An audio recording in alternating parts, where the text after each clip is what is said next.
सदगुरु कबीर साहब कहते हैं, कोई राम रसिक रस पियोगे पियोगे युग जियोगे।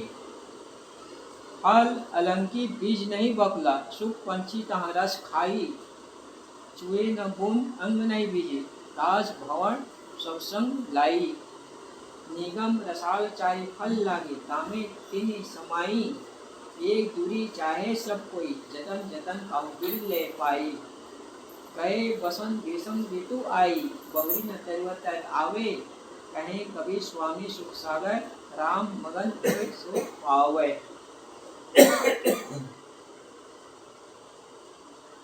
गुरु कबीर साहब कहीं भीड़ में चले गए हो और अचानक पूछा होगा, उनसे पूछ बैठे, है कोई राम रसिक जो पिएगा तो युग जिएगा। कोई राम रसिक हो प्याला पीने वाला, उनको पुकारते हैं। सदगुरु कबीर साहब कहते हैं, इसमें कोई राम रसिक है। राम रसिक मिलना दुर्लभ है। संसार में अधिकतम लोग विषय के रसिक थे, राम रसिक नहीं, राग रंग के रसिक थे।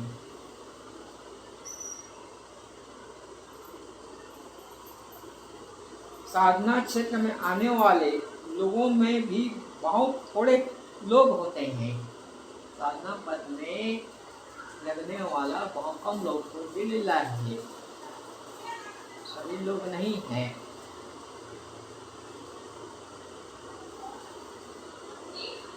साहेब के पास एक आदमी पहुंचा,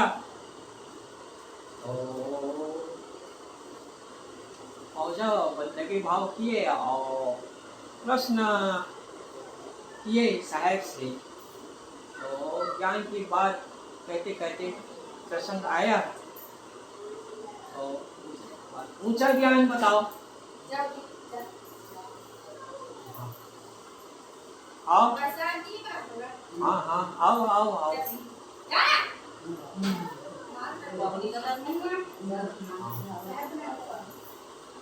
तो उसने कहा कि ऊंचा ज्ञान चाहिए, साठ प्रसाद लाखे। हाँ, बैठो बैठो, यहाँ बैठो, प्रसाद लेके आओ।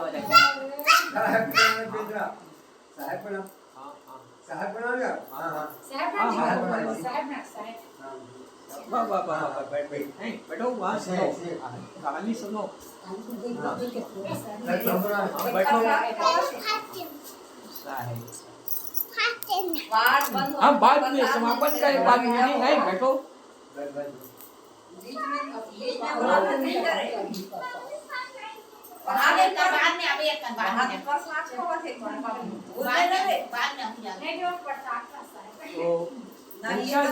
चाहिए।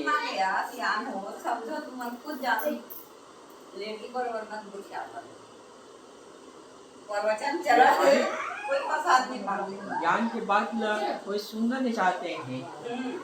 ऊंचा ज्ञान, ऊंचा ज्ञान बताएगा तो लोग समझ नहीं पाएंगे और उस रास्ते में चलेंगे नहीं और कहेंगे जरूर कि ऊंचा ज्ञान।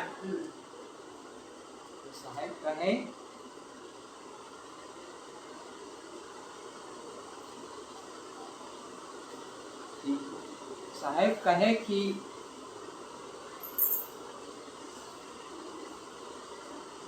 वो कहे ऊंचा ज्ञान देते हो, ज्ञान वैराग भक्ति साधना के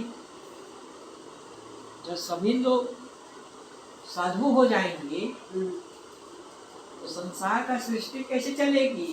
संसार का क्या होगा? साधु पहले बोल रहे संसार की सृष्टि के ऊपर चिंता मत करो। वो बात की सृष्टि के चक्कर है, कैसे चलेगी? तुम्हारे गांव के सभी लोग ब्रह्मचारी बना दो। हमारे गांव के एक जनपद दूसरे गांव से सबको बना दो, ब्रह्मचारी हो जाए। पहले वो प्रोसीजर कर ले रहे तो वो उससे असंभव नहीं है। गांव के सभी नहीं बना, आपके घर के जितने सदस्य हैं उन लोग हो जाओ, ब्रह्मचारी हो जाओ, वो भी असंभव है। तो वो ब्रह्मचारी हो, तुम हो जाओ। जब तुम पर अपने पर रखे ना तो अपने में असंभव रहता है, ब्रह्मचारी कहाँ हो पाएंगे।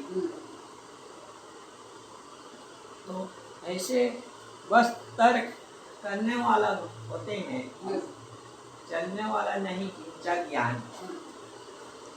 आदमी व्यवहार में सही रहे तो परमात्मा में अपने आप ढल जाएगा, अलग से लाने की आवश्यकता नहीं है। व्यवहार सही है तो परमार्थ सही रहेगा।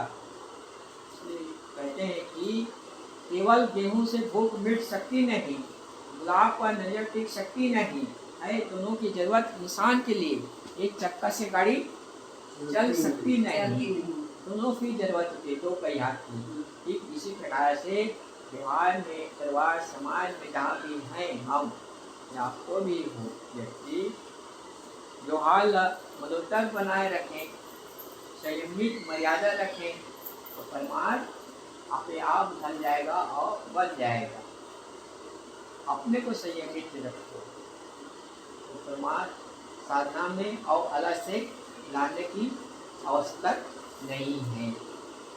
तो ये है राम रसिक पीना, यानी ज्ञान की बातें को जीवन में ढल जाना, अपने को सुधारना, आचरण में ले लाना, ये राम रसिक पीना है।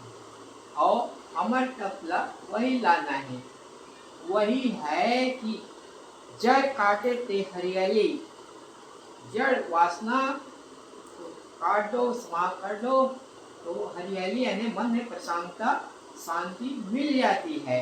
शीशे ते कुमलाए, शीशे जितने राग रंग में डूबेगा मन, उतना मन दुखित होगा। तो सदगुरु कबीर साहब कहते हैं, कोई राम रसिक रस पियोगे, प्रश्न करते, कोई पीने वाला हो सभा में, राम रस ज्ञान का अमृत पान करने वाला हो, आगे कहते पियोगे युग जियोगे। सदगुरु कबीर साहब कहते हैं, यदि राम रस को पी लोगे तो जुगाजुग जियोगे। जियोगे के मतलब अपने आप में ठहरोगे, सुख शांति उपलब्ध हो जाए और अलग से लाने की आवश्यकता नहीं है। वही को सदगुरु कबीर साहब कहते हैं, जो रात दिन राम रस में डूबे रहते हैं, ऐसे संत पुरुष दुर्लभ है। दुर्लभ यानी कठिन मिलना, राम रस में डूबना। राम व्यक्ति अपना चेतन स्वरूप है, राम कहीं अलग से लाना नहीं, मिलना नहीं है, बस आप ही स्वयं राम है, मैं के रूप में विद्यमान है। आत्मसत्ता ही राम तत्व है। आत्मसत्ता, चेतन सत्ता, जीव सत्ता, चाहे जिस शब्द को हम गिना लें, वो आपका स्वरूप है। आपसे कहीं राम कहीं अलग है नहीं। जो साधक का अर्थ यानी साधना करने वाला व्यक्ति, चाहे नर रूप में हो या नारी रूप में हो, चाहे जिस वेशभूषा में हो, आत्मचिंतन रूपी राम रस निरंतर पीता है। जो सुबह प्रातःकाल उठकर राम चिंतन में लगता है, मन डूबता है, वही राम रस को पीना है, डूबना है। और कहीं अलग से राम तोड़ना और पीना नहीं है, वो आपका स्वरूप ही है। जहाँ संत गुरुजन हमें ज्ञान की बातें बताते हैं, राय देते हैं, शिक्षा, उसको राय में चलें, पथ पर, सज्ञान पथ पर, वही राम रसिक है, निरंतर पीता है। उसी के लिए युग जियोगे। युग वाक्य प्रयोग यहाँ किया गया।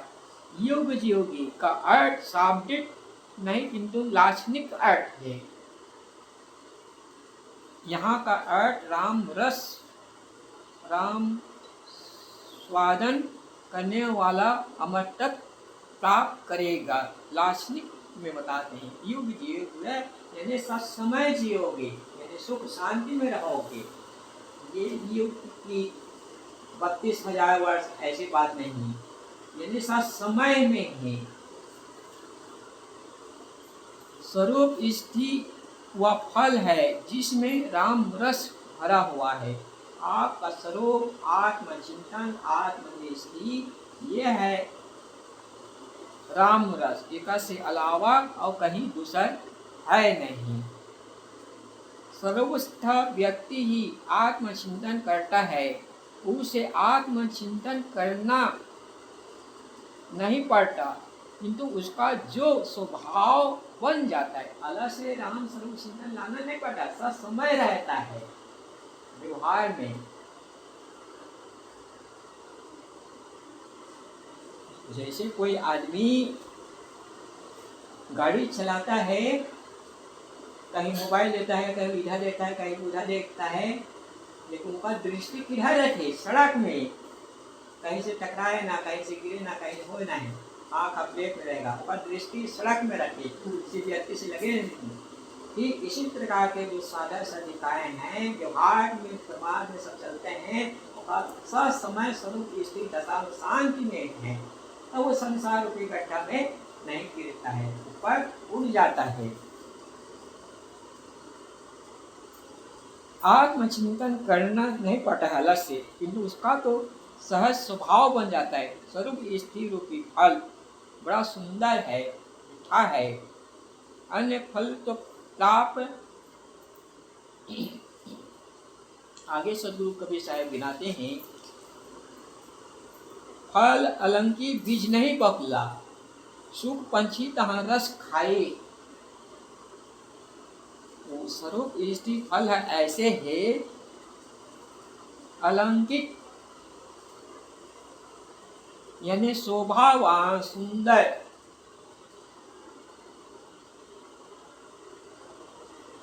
सबसे सुंदरता किस में है? किसके आधार से, किसके सत्ता से? आपका किस में है? बराबर में जो सुख है शायद से है, वो तो अलग विषय है। आपका सुंदरता आत्मचेतन स्वरूप इसकी दशा में ये सुंदरता है, शरीर से नहीं, आत्मनिष्ठी दशा से। वही को सदगुरु कहते हैं फल अलंकित। अलंकित यानी शोभावान, सुंदर, अच्छा। आपका स्वरूप में ज्ञान रूप है, ज्ञान का खजाना है, शांति दशा है, यह है सुंदरता। यदि यही शरीर से चेतन जीव निकल जाए, सुंदरता गायब। सुने, चेतन सत्ता आधार से है, वही अलंकित सुंदर शोभावान है, वही राम रस है। बीज नहीं बकुला, उस बाहर के आम जो फलता है उसमें बीज रखे, छिलका रखे, गुदा रखे, और यहाँ उसमें तो न तो बीज है न तो छिलका है, बस मिठास ही शोभा, फल शोभावान है। सुख पंछी तहाँ रस खाई। सुख पंछी यानी पंछी वह खाता है जो साधक साधिकाएं मानो साधना पथ में लगता है, तो जीवन में सहज सुख और शांति मिल जाती है और अलग से लाना नहीं पड़ता है। चुए न बूंद अंग नहीं भीजे, दास भंवर सब संग लाई। उस राम रस में न तो अलग से चूता नहीं, अपुन गिरता नहीं, अंग में भिजता नहीं है। दास भंवर ने सबको ले लेता है। भाव यह है कि सगुण उपासक को मधुर व्यंग है। सगुण उपासक राम को निज स्वरूप न समझ कर उससे कहीं बाहर खोजते हैं, वे मन से उनके नक्शे बनाते हैं। धनुषधारी, धनुषधारी, त्रिशूलधारी, तलवार भाला ये हाथ में रखने, उसी को भगवान मानते हैं, ये भगवान नहीं है। चतुर्भुज, बंशीधारी, रूप, शून्य में, ज्योति में, सब व्यापक, लोक विषेक एकदेशी आदि रूप में, परंतु यहाँ सब मन का कल्पित नक्शा है। जहाँ तक मन सृजन काम काल्पनिक, जब मन मौन हो जाता है तो मन के शांत होने में निज स्वरूप को अनुभूति होती है। मनोवृत्तियाँ स्वरूप ज्ञान रखती है। तो यह है सुख पंछी खाना, यानी अपने स्वरूप में ठहरना, अनुभूति होती है। मनोवृत्तियाँ के समाप्त हो जाने के पर व्यक्ति को अपनी आत्मा का बोध होता है। मनोवृत्ति मन को एकाग्र हो जाए तो आत्मा का अनुभव शांति प्राप्त मिलती है। जैसे कि मल विक्षेप आवरण, मन के गंदगी विशेषत ये मल है। ये मन का चंचलता विशेषत आवरण ये ढक देते हैं। जैसे आकाश में सूरज है और कहीं बीच में बादल आ जाए तो छाया नीचे जमीन में आ जाती है, और बादल हट जाए तो प्रकाश जमीन पर पड़ता है। ठीक आपका स्वरूप में ज्ञान स्वरूप का खजाना अखंड है।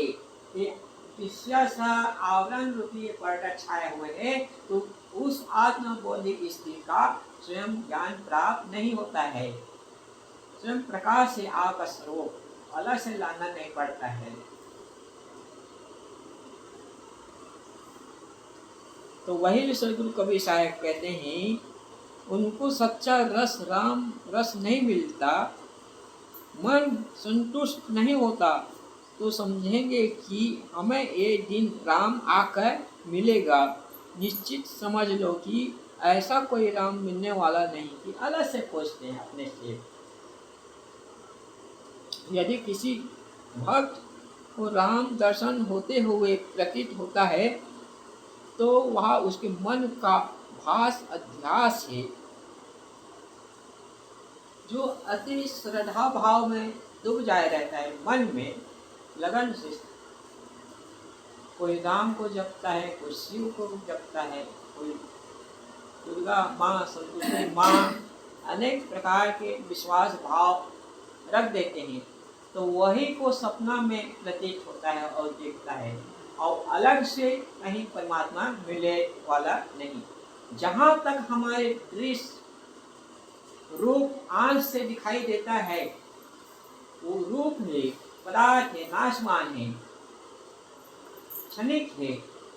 पदार्थ का दर्शन होता है, दिखाई देता है, आत्मा का नहीं। आत्मा स्वयं तप है, वो आपका स्वरूप है।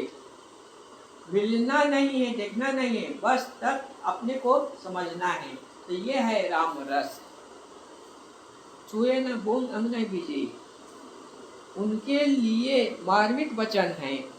फल के रस आस्वादन पक्षी ही करते हैं, भौरे नहीं।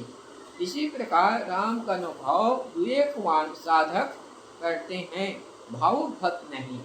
उस राम का आस्वादन सज्जन साधक सदिकाएं रसपान लेते हैं। निगम रसाल चारि फल लागे, सदगुरु कबीर साहब कहते हैं कि निगम रसाल चारि फल लागे, तामे तिनी समाये। निगम का अर्थ होता है वेद, रसाल यानी आम, चारि फल यथा अर्धम काम मोक्ष, समाई यानी समान नाशवान। तो सदगुरु कबीर साहब कहते हैं निगम रसाल चाहे फल लगे, तामे तिनी समाई यानी तीन समान रूपी है, और निगम यानी मोक्ष सुख। वाक्य में सदगुरु के मन के वेदों के लिए कितना आदर झलक है, वो कहते ही बनता है। वेद रूपी आम वृक्ष में, वेद रूपी आम वृक्ष में यानी 4 फल लगे हैं। कौन कौन सा फल? 4 फल। मुझे आदमी आपसे है आप ही बताओ। अर्थ धर्म काम मोक्ष, ये है चार फल। तो चार फल लगे हैं, फल तो दो है, काम और मोक्ष। संसार में दो है, तीसरा नहीं। अर्थ काम और मोक्ष, अर्थ और धर्म, धर्म उनके साधन है।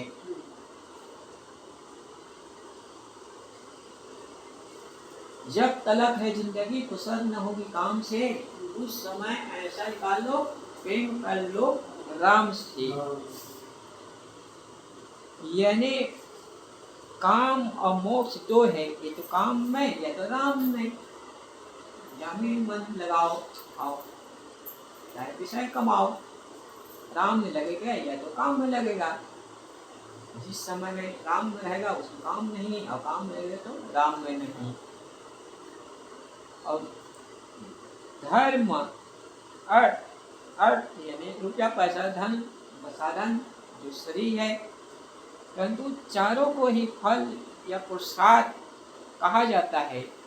अर्थ धर्म और काम तो साधारण कोटि के फल है, और चौथा है मोक्ष, सर्वोच्च ऊंचा फल है। सभी व्यक्तियों का दुर्लभ कहा जाता है। वस्तुतः मनुष्य का मन विषयों में अध्यासी है, विषय वासनाओं का त्यागे हुए बिना किसी को मोक्ष नहीं मिलता है। वासना त्याग ही तो मोक्ष है, कहीं अलग से मोक्ष लाना नहीं है। वो आपका स्वरूप ही है। जैसे हाथ में गेंद को पकड़ कर रखना कितना सरल है, कठिन है, बस उसी को संभाले रखना है। यही दशा मोक्ष। एक बार जो व्यक्ति सज्जन है, मोक्ष प्राप्त मिल गया, जीवन में शांति आ गई, मिल गई, तो अलग से और लाना नहीं पड़ता है, बस उसी को संभाल कर रखने हैं। इसलिए कहते हैं कि संभाल कर बैठना जालवा, मोहब्बत देखने वालों, तमाशा खुद न बन जाना तमाशा देखने वालों। तमाशा यानी बस राग रंग में डूब गए, ये है अधूरा व्रत। विरत यानी संसार से राग रंग से ऊपर उड़ जाना, अनासक्त हो जाना।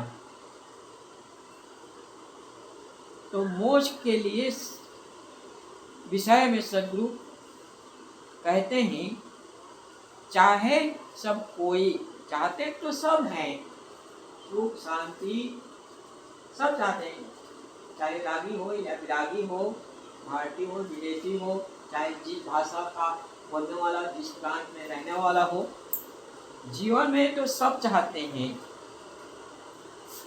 जान तथा अनजान सब लोग मोक्ष चाहते हैं। जान लो अनजान लो, चाहे हिंदू हो, मुस्लिम हो, सिख हो, ईसाई हो, पारसी, जैन हो, कोई भी हो, हर आदमी जीवन में मोक्ष सुख शांति सब चाहते हैं, लेकिन उस विषय में अनजान बने। अपने से परमात्मा खोजना चाहते हैं, बस वही मिलेगा और वही से, अपने से नहीं, स्वयं से होता है। हर आदमी का अप्रिय से छुटकारा चाहता है, अप्रिय से, यही तो मोक्ष है। अप्रिय, कोई अप्रिय नहीं चाहता, प्रिय चाहता है, अपने अनुकूल रहना चाहता है, अपने ढंग से। प्रतिकूल किसी को नहीं चाहते, ना चाहते हुए झेलना पड़ता है। तो यह है छुटकारा, छूट जाना ही मोक्ष है। इच्छा और सारी वासनाओं का त्याग किए बिना कोई सारे अप्रिय से नहीं छूट सकता। जब तक वासना का त्याग नहीं करेंगे तब तक अप्रिय से, प्राणी पदार्थ परिस्थिति से छूटना।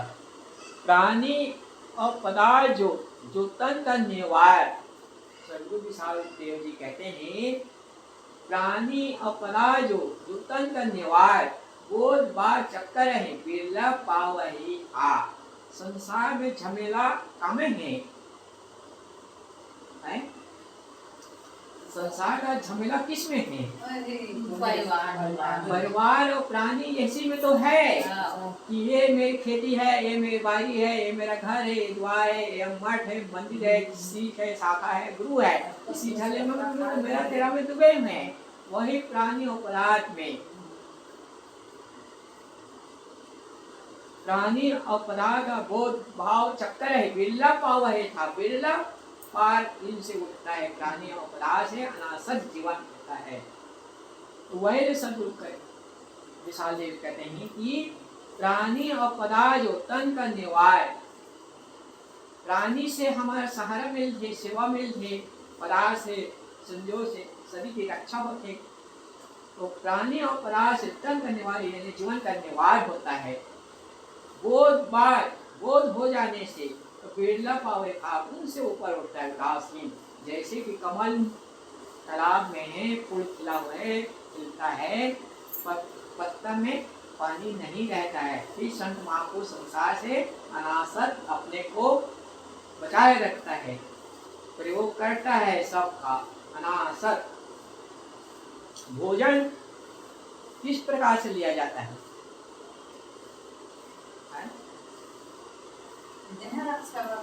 भोजन किस प्रकार से लिया जाता है? भोजन तो देह रक्षा के लिए सात्विक भोजन खाना में वो तो है शरीर रक्षा के लिए, सात्विक जीवन के लिए भोजन इस प्रकार से ले दवाई के समान। डॉक्टर कहता है कि ये मीठा वाला दवा है, ये कड़ा वाला दवा है, ऐसा है, तो चलो मीठा वाला दवा है तो चलो एक बोतल लेके दी मिट्टी तो कितनी का है? डॉक्टर कह देते हैं कड़वा दवा है खाए तो चलो इतनी खाओ तो नहीं खाए, और जीवन जीना है तो कड़वा पीना पड़ता है। ठीक इसी प्रकार से जो भोजन मिला है दवाई के समान खुराक करे, ना अधिक ना कम, अपना शरीर के अनुसार। किसी को एक रोटी खाना अधिक हो जाता है और किसी को 4 रोटी कम हो जाते हैं अपने शरीर के अनुसार। इस प्रकार से भोजन हमें पाना है दवाई के समान। वही पदार्थ से जीवन से अनासत जीवन रहता है। वही विशाल जी कहते हैं कि प्राणी और पदार्थ जो तन का निवार बोध पार चक्कर ही बिरला पाविता यानी बिरला है उनसे ऊपर उठता है।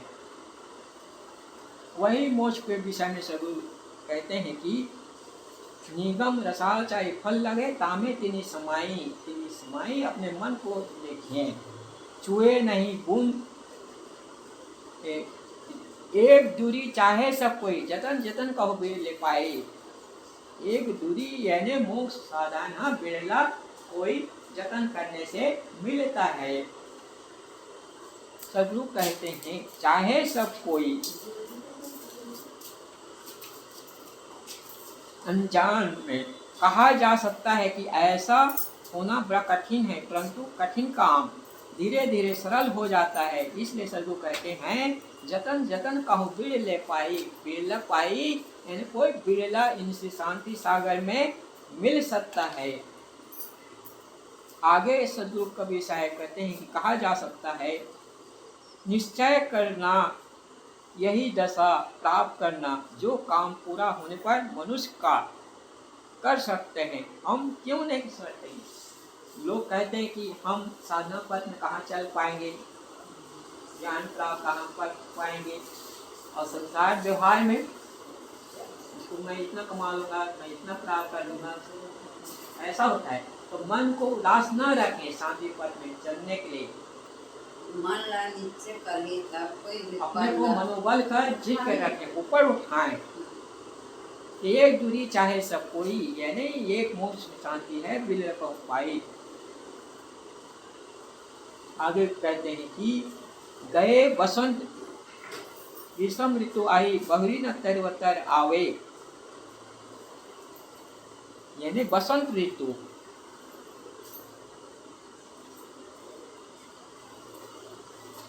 बसंत ऋतु गए बसंत ग्रीष्म ऋतु आई। तो बसंत यानी जवानी वासना, ग्रीष्म ऋतु यानी बुढ़ापा, ज्ञान की प्रचंड।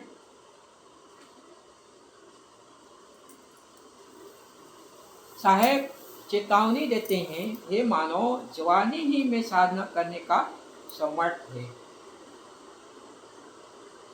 जवानी अवस्था में चाहे राग करे या विराग करे, बुढ़ापा में नहीं हो। वही प्रचंड शक्ति है, मनोबल है। आदमी यही सोचता है कि जवानी में सारा राग रंग डूब जाए और बुढ़ापा में साधना करें, असंभव है, संभव नहीं है। जिस प्रकार से व्यक्ति राग जितना जवानी में कर सकता है, वैसे जवानी में साधना जी सकता है। लोग कहते हैं कि बाल अवस्था में, जवानी अवस्था में संत महापुरुष शरण में चले जाते हैं कल्याण के लिए। जो समझाते हैं कि बुढ़ापा में काम करना चाहिए, अभी तो संसार का मौज उड़ाना है, राग रंग डूबना है, आनंद लेना है, रस लेना है, डूबना है, तब बाद में बुढ़ापा में पराग लें, साधना लें। ऐसे लोग भटकाने वाला मिलते हैं और समझाने वाला मिलते हैं। और यदि कहा दिया जाए बुढ़ापा में साधना करें, आप बुढ़ापा सही होगा तो साधना करो ना, में पराग हो ना, में आप स्वयं क्यों नहीं होते हैं और दूसरों को चुनौती देते हैं। यही धोखा है। बैराग करना है, वो जवानी में करना है। तो सतु विशाल देवरी कहते हैं, बैरागवन संग बिनो होत नहीं बैराग, संगत हूँ फल न मिले बिन साचा मन लाग। यदि बैराग व संत महापुरुष मिलेंगे, संगति मिलेगी, तो तुम बैराग में नहीं जग सकते हो। संगत हूँ फल न मिले, संगति में ही फल मिलता है, बोध मिलता है, शांति मिलती है।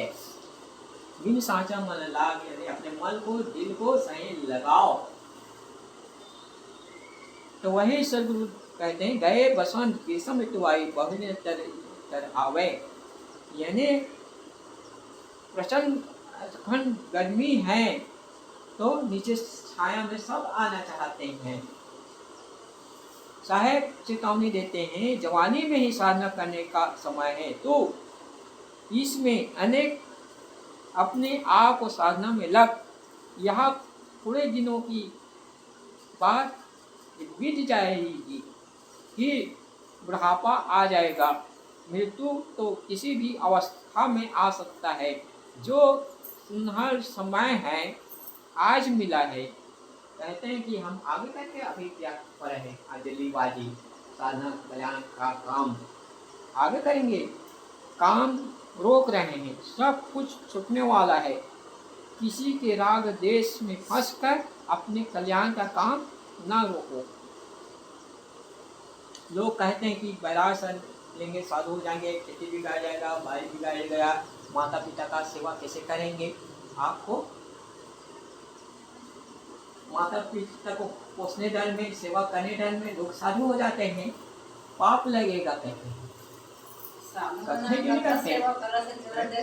माता पिता पाले पोसे दिन में डर में लोग साधु हो जाते हैं, ऐसे कहने वाला तो हो के बताए, कहने वाला हो के बताए। इस समय की बात है। किसी महात्मा ने साधना पर संत आश्रम में गए, उस काल के पश्चात उन्होंने अन्य मंदिर संत आश्रम में गया। एक देवियां आई और प्रणाम करके बैठ गई। महात्मा जी सुंदर आशीष वचन कुशल मंगल विचार पूछे, बताए। उस देविया ने कहा कि भगवान, आपके माता पिता है कि नहीं, प्रश्न का डिश। भगवान संत प्रणाम करते जो कर बैठ जाती है, संत भगवान आपके माता पिता है कि नहीं। संत जी ने उत्तर दिया कि माता पिता है। अच्छा, भाई बहन है कि नहीं है। तो संत से पूछते, अच्छा ये भी है, अच्छा आपकी शादी हुई कि नहीं। संत कहते कि शादी तो हुई है। लाल से ले गए थे, शादी तो हुई है। अच्छा आपकी पत्नी है कि नहीं है। आपके घर में सुविधाएं है नहीं है। तब देविया कहती है, जब आपके माता पिता है, भाई बहन है, परिवार सब है, पत्नी भी है, और सारी सुख सुविधा है, तो इनको छोड़ करके आप साधु क्यों हो गए? उनकी प्रश्न उनका ठीक है। और देवियां तो प्रश्न झड़ी लगा दी। महात्मा जी उत्तर दे दिया कि माता पिता है, भाई बहन है, सब परिवार है, सारी सुख सुविधाएं संपन्न है, पत्नी भी है। और उससे कहते हैं कि जब पत्नी है तो छोड़कर साधु क्यों हो गए? महात्मा चुप, मौन, कोई उत्तर नहीं। अपन जीव कल्याण के लिए करो नहीं बोली। कुछ देर बाद में महात्मा जी पूछी, देवियां मैं ये पूछता हूँ तुम कहाँ रहते हो? अभी वर्तमान में हो, तुम कहाँ रहती हो? बताइए देवियां कि मैं ससुराल में रहती हूँ, जहाँ अपना पति है, घर है, ससुराल में रहती हूँ। तब महात्मा जी ने पूछा, अच्छा आपकी माता पिता है कि नहीं? तो पूछा थे, माता पिता है नहीं? है। भाई बहन है नहीं? है। घर में संपन्नता है कि नहीं? है। जब माता पिता है, भाई बहन है, सारी सुविधा है, तो इसको छोड़कर ससुराल तुम क्यों आए? ये लोग मुझे बताओ। अब देविया तो लज्जित में बैठ गए, कोई उत्तर नहीं। जैसे तुम अपने स्वार्थ पूर्ति के लिए, इच्छा के लिए अपने माता पिता को छोड़े हो, संसार रस लेने के लिए, अपने मन को डुबाने के लिए आई हो, और मैं अपने आत्म कल्याण साधना प्राप्त के लिए संत गुरु आश्रम में आया हूँ, ये मैं भी माता पिता छोड़े हूँ। यदि मैं माता पिता छोड़ना गलत है तो आपके लिए भी गलत है, एक के लिए तो गलत नहीं है, दोनों के लिए गलत है छोड़ना। मैं तो आत्म कल्याण आध्यात्मिक कल्याण के लिए आया हूँ संत आश्रम में, तुम तो संसार भोगों के लिए आई हो, राग रंग डूबने के लिए।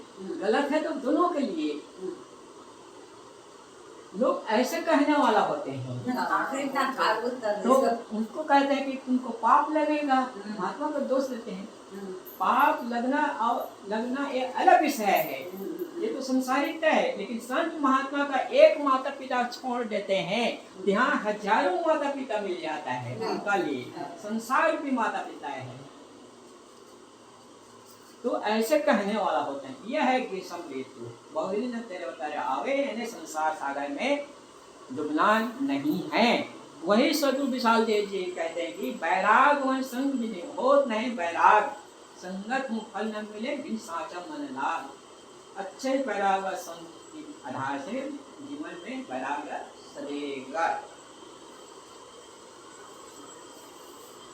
गए बसंत विषम ऋतु आई, बही हुई न तेरवतर आवे। इस तरह समझा जा सकता है कि विवेकवान द्वारा जिसकी वासना रूपी बसंत ऋतु बीत गए, स्वरूप स्थिर की गर्मी प्रसन्न, पुनः शरीर रूपी संसार नीचे आना है। यानी साधना वैरागवान है। जिस प्रकार से पुराने जमाने में गैस में लगा रहता है, स्वयं अच्छा प्रकाश देता है, और वही टूट जाए तो क्या प्रकाश देगा।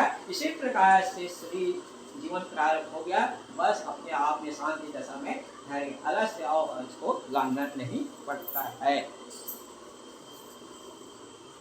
इस तरह समझा जा सकता है विवेकवान जिसकी वासना रूपी बसंत ऋतु बीत गई, वानो स्वरूप ज्ञान रूपी प्रसन्न, पुनः शरीर संसार बीच में आना नहीं पड़ता है। अर्थ उल्टवासी है, यानी उल्टा लगता है।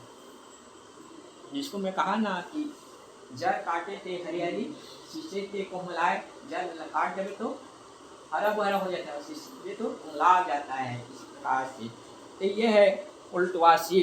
गए बसंत ग्रीष्म ऋतु आई, बही न तरवतर आवे।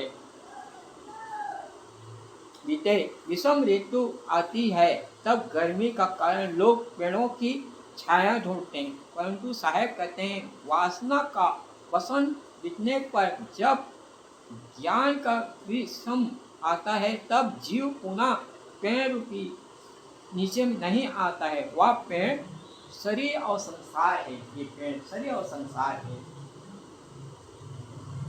ज्ञान का प्रचंड गर्मी साधक हृदय को शीतल करती है और वह मुक्त हो जाता है। अंतिम बात सदगुरु कबीर साहब कहते हैं कि कहें कभी स्वामी सुख सागर राम मगन होए सो पावे। स्वामी सुख सागर स्वयं मालिक है, अलग है नहीं। सागर राम मगन होना, वासनाओं के मुक्त आत्मा ही स्वामी है, कहीं अलग स्वामी नहीं है, अलग मालिक नहीं है। आगे प्रसंग में सदगुरु कबीर साहब 7वां में कहते हैं कि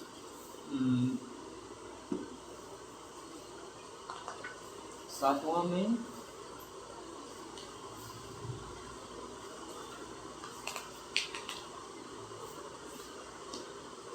संतों कहूँ तो को पत्याई, झूठ कहा सांझ बनी आई। लौके रतन अवैध अमोलिक, नहीं ग्राहक नहीं साई। चिमी चिमी चिमके दिगदहो दिश अर्ब रहा छिड़ाई। आपे गुरु कृपा कशो की नाम बेगुन अलग लखाई। सहज समाधि उन्मनी जागे सहज मिले अवगाई। जहाँ जहाँ देखो तहाँ तहाँ सोई, मन मानिक बेदोजीरा। परम तत्व दूसो पावे कहें उपदेश कबीरा। यानी सच्चा ज्ञान देवे उसको समझने और बुझने वाला बहुत कम लोग हैं, बिल्कुल ही हैं। तो सदगुरु कहते हैं कि स्वागत वासनाओं का मुक्त हो जाना स्वामी है, स्वयं है। सुख सागर वासना ही वृक्ष है, पीड़ा है और भाव व्याधि है। इसका स्वरथा अनंत अमृत है, प्रेमानंद है, परम सुख है। सदगुरु ने कहा हो हुजूर ठार कहा हो तय मत भरम भुलाओ। यथा मैं खड़ा होकर कहता हूँ हुजूर है, स्वयं मालिक हो। आपका मालिक, आपका स्वामी, आपसे अलग पीछा कोई है नहीं। बस अपने मन को देखो, साधो, बस स्वयं स्वामी है। खड़ा होकर कहता हूँ हुजूर हो। कोई पूज्य संत एवं गुरु तुम्हारा स्वामी हो सकता है। संत महापुरुष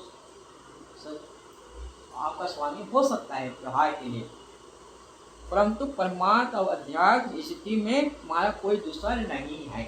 अध्यात्म में स्वयं है।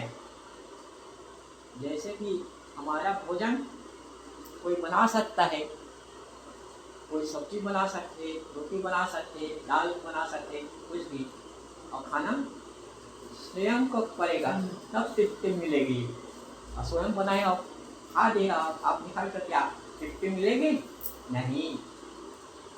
कोई हमारे लिए आसान बिस्तर लगा सकते सोने के लिए, और निद्रा स्वयं को लेना पड़ता है। ठीक इसी प्रकार से साधना पथ में स्वयं को करना पड़ेगा जीवन में, तब कल्याण का हो जाए। बस लड्डू चढ़ा दो, पूजा कर लो, प्रसाद चढ़ा दो, पैसा रुपया चढ़ा दो, बस कल्याण हो जाए, ऐसे काम होने वाला नहीं है। तो स्वयं लगना पड़ता है, तब जीवन में शांति मिल सकती है।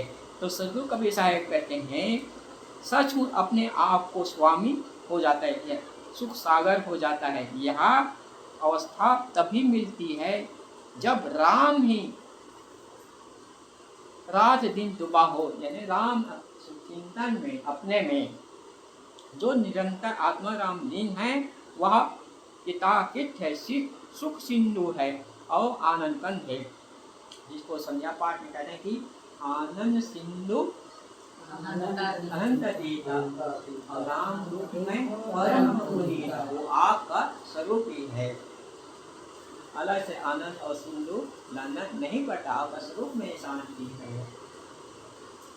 तो सब पूरा तो हो गया। साहब कहते हैं कोई राम रसिक रस पियोगे, पियोगे युग जियोगे। फल अलंकी बीज नहीं बकला, सुख पंछी तहाँ रस खाई। चूहे न बूंद अंग नहीं बीजे, दास भवन सब संग लाई। निगम रसाल चाहे फल लागे, नामे तिनी समाई। एक दूरी चाहे सब कोई, जतन जतन कहो बिर ले पाई। गए बसंत भीषम ऋतु आई, बहुदिन तर आवे। कहें कभी स्वामी सुख सागर, राम मगन होए सो पावे। आगे और पढ़ें।